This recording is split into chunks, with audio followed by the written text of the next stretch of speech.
ॐ सूर्याय नमः। ॐ गिरीशूर्याय नमः। ॐ ह्रीं ह्रीं सूर्याय सहस्रकिरणाय मनोवांछित फलं देहि देहि स्वाहा। नमस्कार दोस्तों, हमारे YouTube चैनल भक्ति में शक्ति 100 में आपका स्वागत है। तो आइए आज हम रविवार की पूजा विधि, नियम एवं कथा जानेंगे। रविवार सूर्य देवता की पूजा का वार है।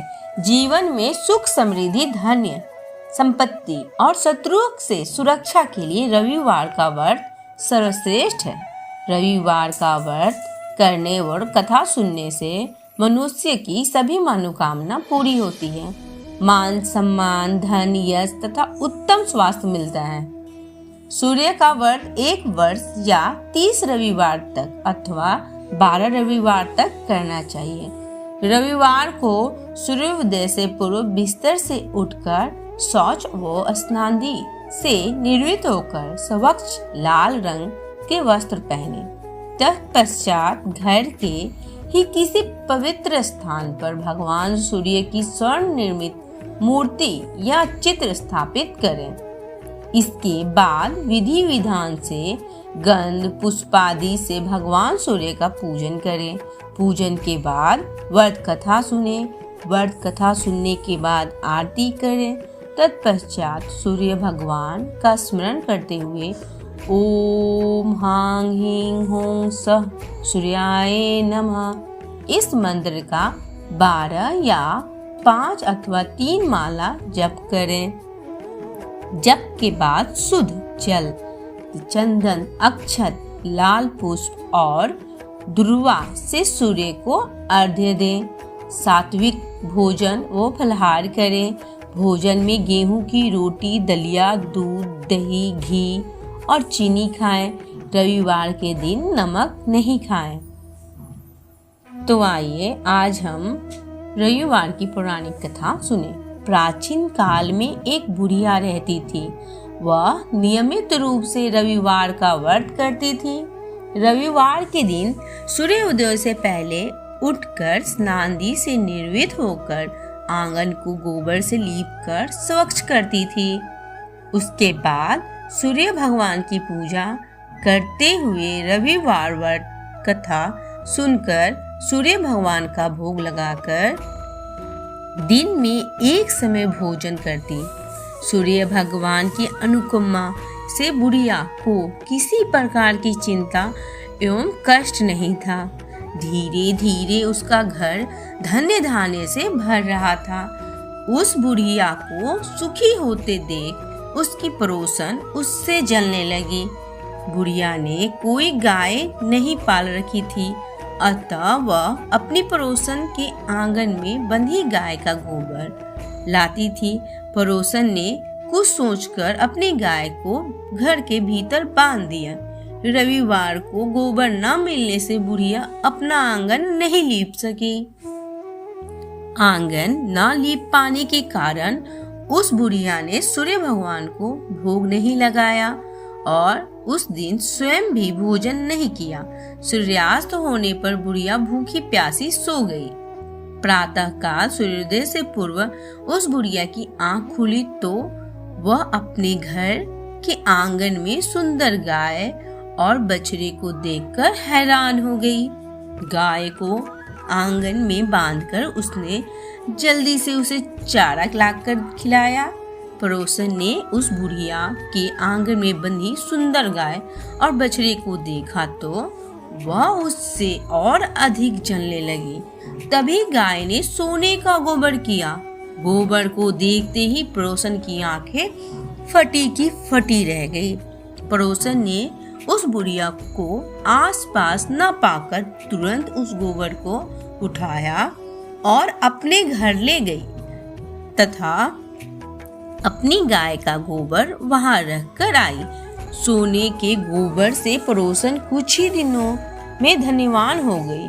गाय प्रतिदिन सूर्योदय से पूर्व सोने का गोबर किया करती थी और बुढ़िया के उठने के पहले पड़ोसन उस गोबर को उठाकर ले जाते थे। बहुत दिनों तक बुढ़िया को सोने के गोबर के बारे में कुछ पता नहीं चला। बुढ़िया पहले की तरह हर रविवार को भगवान सूर्यदेव का व्रत करती रही और कथा सुनती रही। लेकिन सूर्य भगवान को जब पड़ोसन की चालाकी का पता चला तो उन्होंने तेज आंधी चलाई। आंधी का प्रकोप देखकर बुढ़िया ने गाय को घर के भीतर बांध दिया। सुबह उठकर बुढ़िया ने सोने का गोबर देखा, उसे बहुत आश्चर्य हुआ। उस दिन के बाद बुढ़िया गाय को घर के भीतर बांधने लगी। सोने के गोबर से बुढ़िया कुछ ही दिन में बहुत धनी हो गई।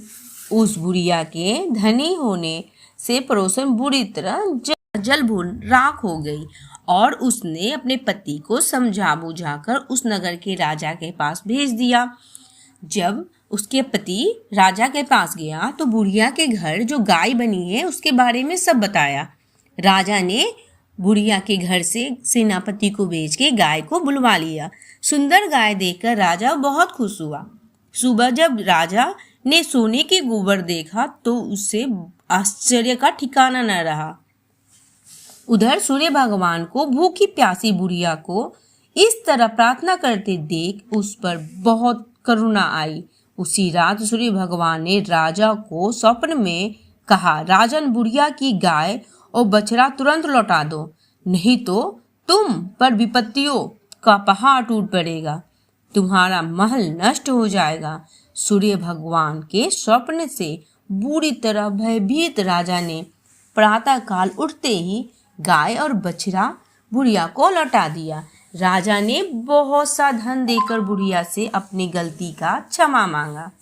राजा ने पड़ोसन और उसके पति को उनकी इस दुष्टता के लिए दंड दिया। फिर राजा ने पूरे राज्य में घोषणा कराई कि सभी स्त्री पुरुष रविवार का व्रत किया करें। रविवार का व्रत करने से सभी लोग के घर में धन्य धान्य से भर गए। राज तय में चारों ओर खुशहाली छा गई। स्त्री पुरुष सुखी जीवन यापन करने लगे तथा सभी लोगों के शरीर कष्ट भी दूर हो गए। जय जय रविदेव, जय जय रविदेव, जय हो सूर्यदेव। इस कथा को सुनने, पढ़ने, कहने और हुंकारे भरने वाले सबको भगवान बुढ़िया की तरह कृपा बरसाए। तो बोलो सूर्य भगवान की जय। कहूँ लगी आरती दास करेंगे, सकल जगत जाकी ज्योति विराजे। सात समुद्र जाके चरण बसे, काह भयो जल कुंभ भरे हो। राम का भयो जल कुंभ भरे। राम कोटि भानु जाके नख की शोभा, कहाँ भयो मंदिर छिप धरे हो राम। भार 18 राम बलि जाकी, कहाँ भयो सर पुष्प धरे हो राम। कहाँ भयो सिर पुष्प धरे हो राम। 56 भोग जाके प्रतिदिन भोग लागे, कहाँ भयो नवेद धरे हो राम। कहाँ भयो नवेद धरे हो राम। अमिति कोटि जाके बाजा बाजे, कहाँ भयो झनकारा करे हो राम। कहाँ बड़े झनकारा करे हो राम। 4 वेद जाके मुख्य की शोभा, कहाँ भयो ब्रह्म वेद पढ़े हो राम। कहाँ भयो ब्रह्म वेद पढ़े हो राम। शिव सनकादिक आदि ब्रह्मादिक, नारद मुनि जाको ध्यान धरे हो राम। नारद मुनि जाके ध्यान धरे हो राम। हिम मंदार जाके पवन झकोरे, कहाँ भयो शिव चंवर ढूरे हो राम। लख 84 बंध छुरावे, केवल हरि यस नाम देव गाए हो राम।